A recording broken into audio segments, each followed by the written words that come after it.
ตอนเด็กๆทะเลาะกันบ่อยไหมก็จะแบบอีกอ่ะเด็กโตถ้าพี่มายไม่ได้ทำงานในวงการว่าตอนนี้จะทำอะไรอยู่สเปคผู้ชายที่ชอบของมายและมีนแต่งงานเมื่อไหร่ตอนนี้ถ้ามีประทับใจอะไรของพี่มายก็คือเป็นพี่ที่ดีมาก ทำไมต้อง WJ Who is naughty into of you Of course me I would definitely answer พี่ประทับใจอะไรของกันและกันครับเราต้องตอบแบบนี้ Q&A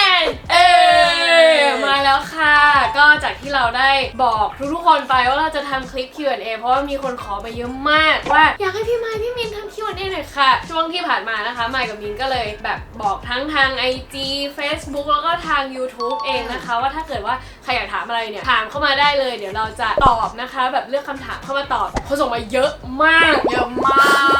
ไม่คิดว่าจะมีคนส่งมาเยอะขนาดนี้แค่ใน IG ก็เยอะแล้วเราก็พยายามอ่านให้หมดทุกอันอะไรเงี้ยใช่แล้วก็ดูว่าใครถามอะไรเยอะมากที่สุดเราก็จะเลือกอันนั้นมาคำถามแรกถามมาเยอะมากอันเนี้ยอันนี้ถามเยอะจริงเปิดเข้าไปแบบกี่อันก็จะเห็นว่าตอนเด็กๆทะเลาะกันบ่อยไหมทะเลาะกันเรื่องอะไรมากที่สุดเรื่องอะไรวะแต่ทะเลาะกันบ่อยจำได้ทะเลาะกันบ่อยแล้วก็คนที่ยอมอ่ะจะเป็นมีนใช่คือแล้วมันมีคนถามด้วยแบบว่าทะเลาะกันบ่อยไหมแล้วทำยังไงถึงแบบถึงหายอะไรเงี้ยจะบอกว่ามันต้องมีคนนึงใช่คือไม่จบไม่งั้นเรื่องมันจะไม่จบเพราะฉะนั้นคนที่ยอมก็จะเป็นมีนยอมน้องเลยแบบความสัมพันธ์พี่น้องอ่ะใช่คือพี่จำได้เรื่องหนึ่งคือเรื่องแบบมันส่วนมากมันเป็นเรื่องที่แบบว่าพอโดนใช้คือเราโดนใช้ให้ไปทำอะไรสักอย่างแล้วเราไม่อยากทำอะไรเงี้ยอีนี่ก็จะแบบอีกใช่ไม่ไปทำอะไรเงี้ยแล้วก็แบบเด็กโตแล้วเด็กแล้วก็ถ้าเวลามีคนมาใช้ไม้ก็ใช้ต่อใช่ เป็นพี่ที่แบบนิสัยไม่ดีมากๆแต่นั้นตอนเด็กแล้วถามว่าตอนโตนิสัยดีขึ้นไหมไม่มาคำถามที่สองอายุเท่าไหร่ห่างกันกี่ปีคือไมค์เนี่ยจะเกิด7 ธันวาคม 2537ปีนี้ไมค์อายุ26ส่วนมีนก็ตอนนี้อายุ24เกิด16 มีนา39จริงๆเรามันหัวปีท้ายปีอ่ะเพราะฉะนั้นปีกว่าปีครึ่งอะไรอย่างเงี้ยค่ะ favorite song of all time ยากมากเพลงโปรดตลอดกาลso my favorite song of all time is like it could have been a Thai song more than สากลอะไรเงี้ยก็เลยคิดว่า favorite song of mine is the song that come from B5 band in Thailand ก็คือเพลงของ B5 ค่ะทั้งที่อยากจะบอกกับใครให้ได้รู้ว่าเขาคนนั้นแอบหลงรักคนที่เพื่อนแอบรักอยู่ And for me, of course, it should be Nirvana. If I have to pick a song from Nirvana, it should be Lithium Nirvana นะคะเป็นเพลงที่ใหม่ชอบมากที่สุด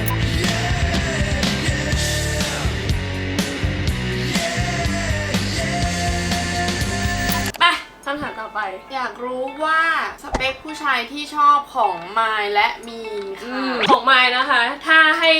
มี reference เนี่ยเป็นใครเป็นจอห์นนี่เดฟก็คือหล่อ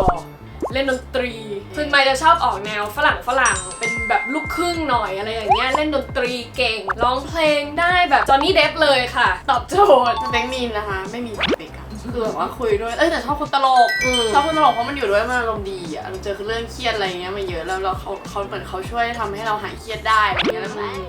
อยากรู้ว่าพี่ไมค์กับพี่มินจบมหาวิทยาลัยอะไรคะของไมค์นะคะจบจากมหาวิทยาลัยรังสิตคณะนิเทศศาสตร์สาขาภาพยนตร์ค่ะส่วนมินจบจากจุฬาลงกรณ์มหาวิทยาลัยนะคะคณะครุศาสตร์สาขาวิชาการศึกษาปฐมวัยค่ะเป็นคุณครูอนุบาลค่ะพี่ไมค์พี่มินมีนิสัยที่คล้ายกันและต่างกันไหมคะต่างกันมากอยู่นะคือไมค์จะเป็นคนเสียงดังจริงอันนี้จะเป็นแบบถ้านับเป็นแบบว่าแก้วน้ำนะมันจะเต็มล้นแต่เราก็จะแบบอยู่แค่แบบ3/4ยังไม่ถึงด้วยครึ่งแก้วอ่ะคือเป็นคน energy เยอะออกจะไฮเปอร์หน่อยๆก็คือเหมือนเป็นคนต้องหาอะไรทำตลอดเวลาจะอยู่เฉยๆไม่ค่อยได้อย่างแบบอยู่บ้านควอรันทีนนี่นะเดี๋ยวมันจะมีคำถามควอรันทีนทำอะไรด้วยเดี๋ยวไว้ค่อยตอบอันนั้นดีกว่าเอาเป็นว่านิสัยอ่ะต่างกันเยอะโอเค favorite concert so far for me I choose Paul McCartney Paul McCartney I was in ACL Festival concert like it's in Texas and it's my first time to watch watched Paul McCartney and it was so incredible, so good. She was crying in that Yes, concert. crying in Let It Be song, like oh my The god. Beatles and all. It's a ใช real ่ legend.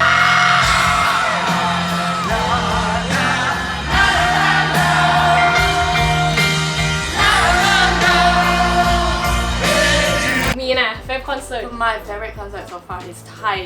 band again. It's B5.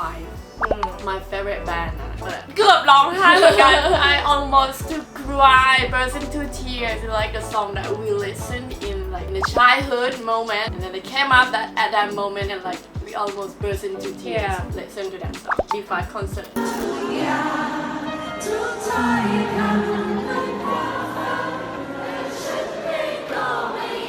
but it's hard to pick the most favorite concert. So for me, I have like 3 to 5 bands, especially Paul McCartney, Foo Fighters, of course Foo Fighters, and Childish Gambino, and Metallica, and Kiss band. Oh, there's another one. Yeah, I met Kiss band too. I bought the meet and greet tickets, so that's why I met them.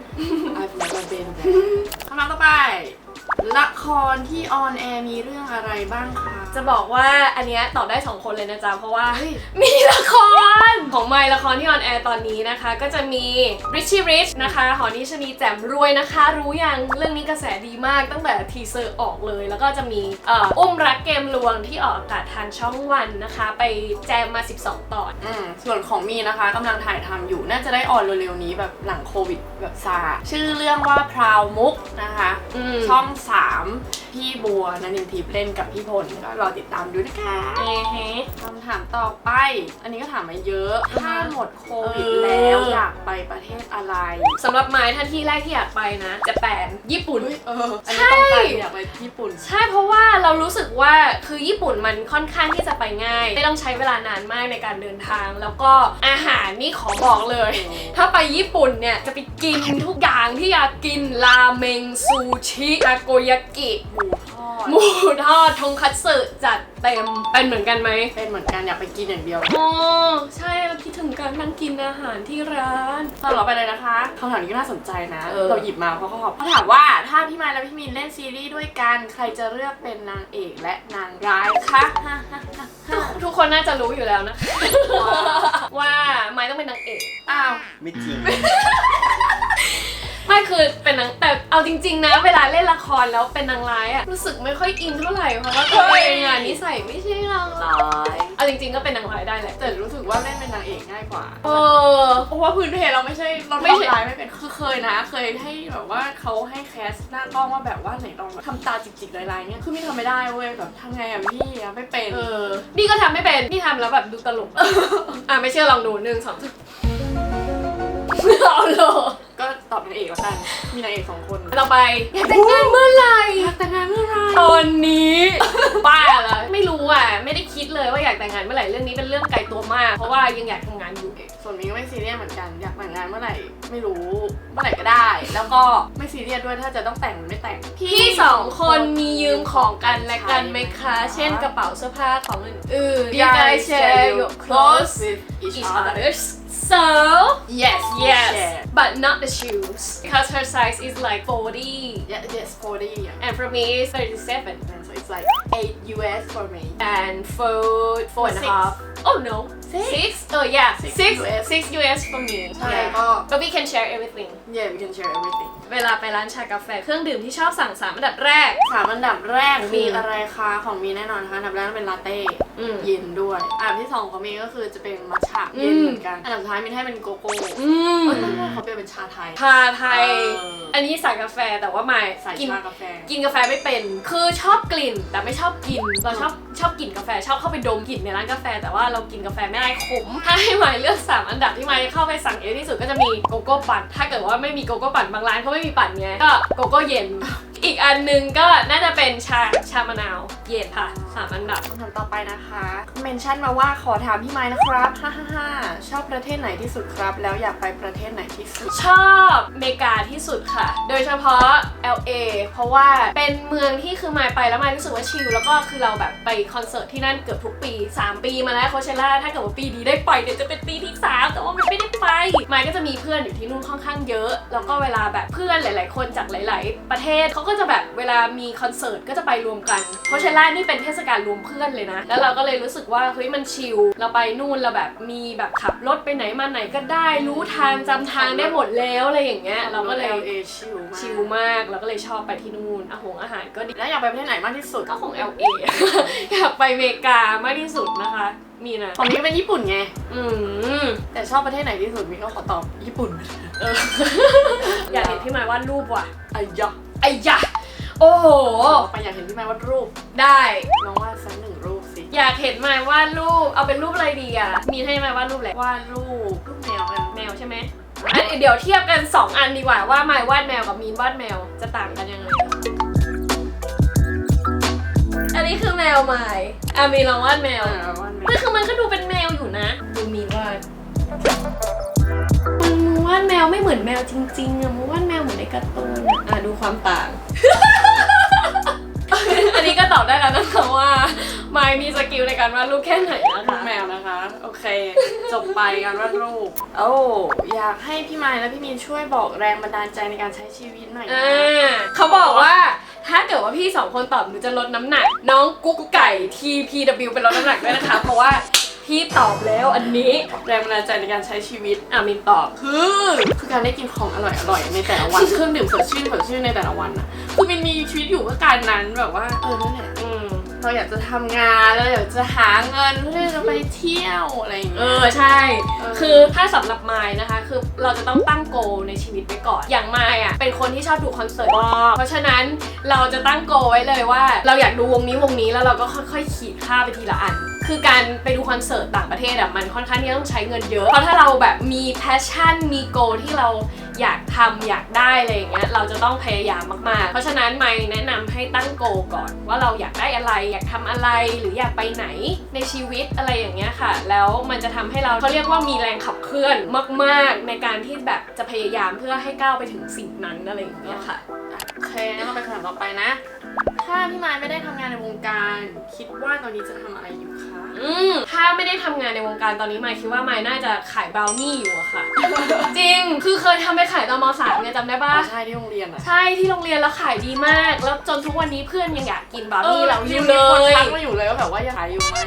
แล้วคือแบบเพื่อนบอกว่าไม่ว่าจะลองทำยังไง ไม่ว่าจะแบบไปกินร้านไหนก็ไม่มีใครสูตรเหมือนเราภูมิใจมากเพราะฉะนั้นถ้าเกิดไม่ได้เป็นดาราก็คงขายบราวนี่ไปเรื่อยๆเปิดร้านอาจจะแบบมีร้านกาแฟเล็กๆเพราะว่าเป็นความฝันในวัยเด็ก เมื่อก่อนยิ่งไปขายแบบ10-50 กล่องอะจริงแล้วมีน่ะ ของมีนถ้าเกิดว่าไม่ได้ทำงานในวงการอะไรเงี้ยนะก็คงจะเป็นครูอยู่เป็นติวเตอร์นะ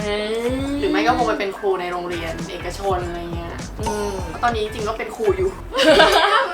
You love to eat Indian food true Not true I don't like Indian food I can I try but it's not my way ไม่ใช่ But for me I really love Indian food Yeah I really love Indian food It's in like my top 3 for international food My first is Thai food,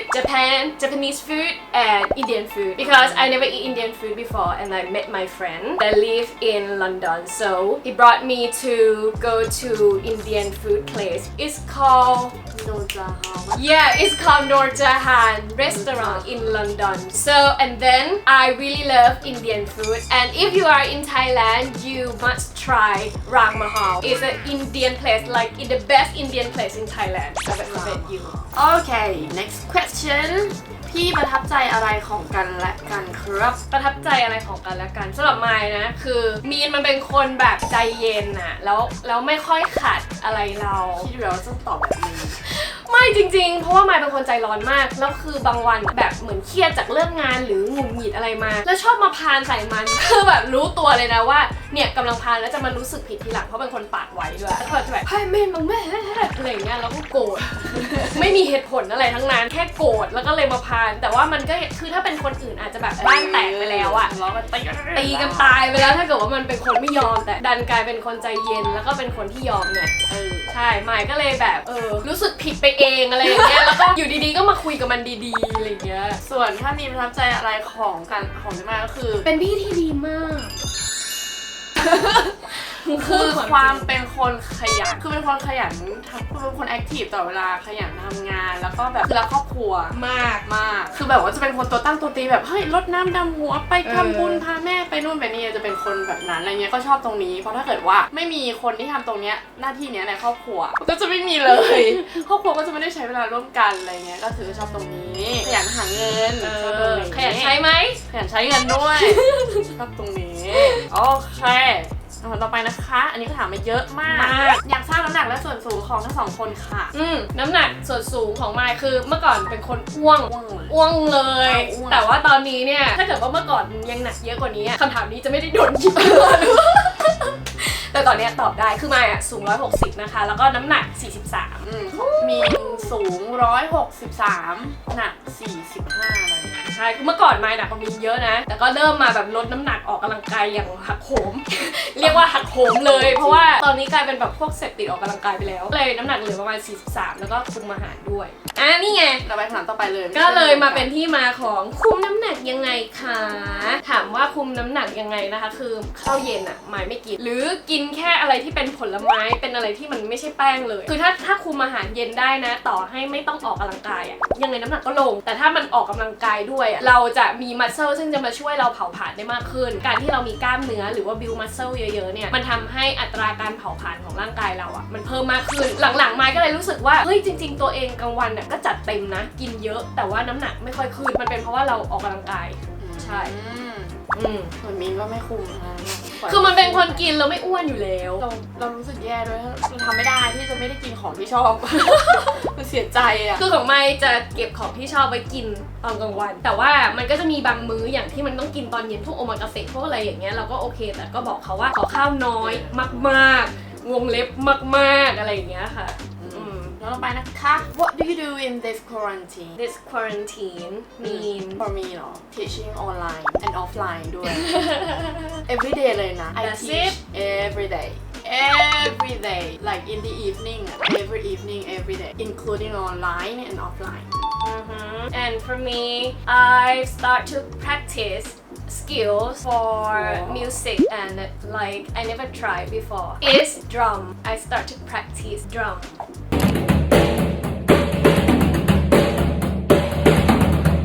พี่มายทำไมเก่งอังกฤษจังครับอยากรู้ว่าฝึกหัดยังไงทำไงถึงจะเก่งอังกฤษสื่อสารได้แบบพี่คือมายไม่ได้เก่งอังกฤษเลยนะแต่ว่าเมื่อก่อนเป็นคนชอบภาษาอังกฤษได้ภาษาอังกฤษเกรดดีด้วยแล้วเรารู้สึกว่าเรารู้จักคำศัพท์แบบหลายๆอันแต่พอมาต้องมาพูดอะไรอย่างเงี้ยตื่นเต้นแล้วก็กลัวไม่กล้าพูดเมื่อก่อนมายไม่กล้าพูดภาษาอังกฤษเลยถามมินได้ใช่แต่พอเราเริ่มได้ไปเที่ยวหลายๆที่เราไปคอนเสิร์ตเราเจอเพื่อนใหม่ๆแล้วเราต้องอยู่ในสังคมที่แบบมีแต่คนพูดภาษาอังกฤษมันเลยทำให้เราต้องพุชตัวเองให้มันพูดได้เอาจริงๆนะการที่เราจะพูดภาษาอังกฤษเราไม่ต้องกังวลเรื่อง tense เรื่อง grammar เรื่องอะไรว่ามันจะถูกเลยฝรั่งเขาไม่มาjudge เราเรื่องนี้เลยนะว่าแบบพูดผิดพูดถูกเรา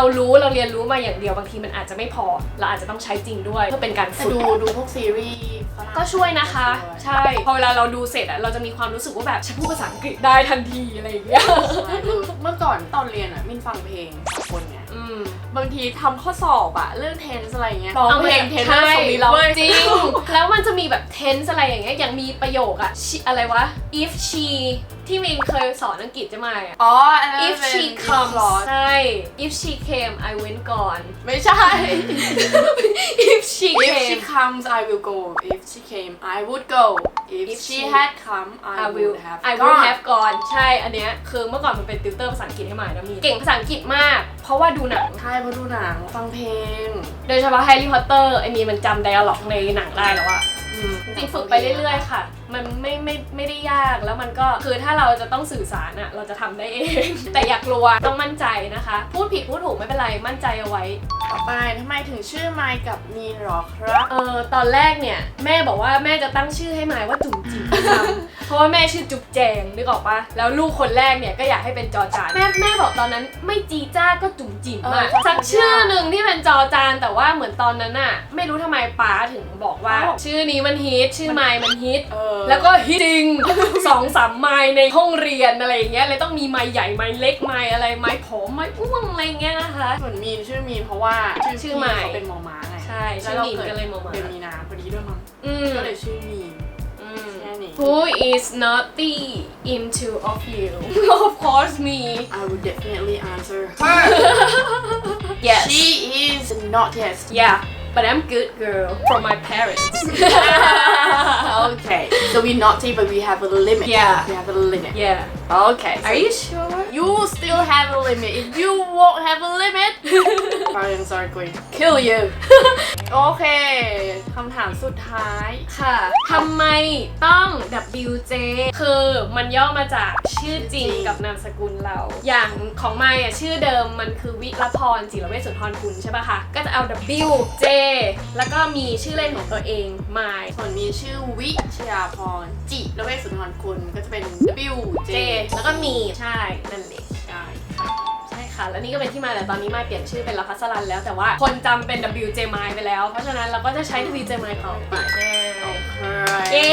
หมดแล้วคือเอาจริงๆนะภาษาอังกฤษที่ไมค์พูดต่อไปก็ไม่รู้จะถูกหรือเปล่าแต่ก็ นี่พูดมั่วไปเยอะอยู่ พูดมั่วไปเยอะเพราะตื่นเต้นมากไม่เคยแบบต้องออกกล้องแล้วพูดภาษาอังกฤษออกกล้องเลยนะคะ เพราะฉะนั้นก็ผิดพลาดตรงไหนก็ขอประทานอภัยคอมเมนต์ได้นะคะว่าอันนี้พูดผิด ตื่นเต้น ใช่ ก็ถ้าเกิดว่ามีใครอยากจะ ถามอะไรอีกอะไรเงี้ยเราคิดว่า มีโอกาสเห็นแล้วถ้ามีโอกาส ใช่ ตอบได้ก็เดี๋ยวจะพยายามไปคอมเมนต์ตอบให้ เรารู้สึกว่าการ Q&A มันเป็นการเหมือนเราได้พูดคุยกับแฟนคลับจริงๆ หรือคนที่ติดตามเราจริงๆ เพราะฉะนั้นก็คิดว่าคงจะมีมาเรื่อยๆนะคะ Q&A รอบ 1 Q&A รอบ 2 อะไรอย่างเงี้ย เดี๋ยวมีข้อมูลอัปเดต ใช่แล้วค่ะ อาจจะไปเจออาจจะดู ACDC แล้วคอนเสิร์ตที่ชอบที่สุดอาจจะเปลี่ยนเป็น ACDC ก็ได้ อะไรอย่างนี้นะคะ นี่ล่ะ อันนี้ก็จะเป็น Q&A นะคะที่เรารวบรวมมาตอบกันนะคะ ยังไงก็อย่าลืมกด Subscribe ให้เราด้วยนะคะ เดี๋ยวเอาไว้เจอกันคลิปหน้านะคะ บ๊ายบาย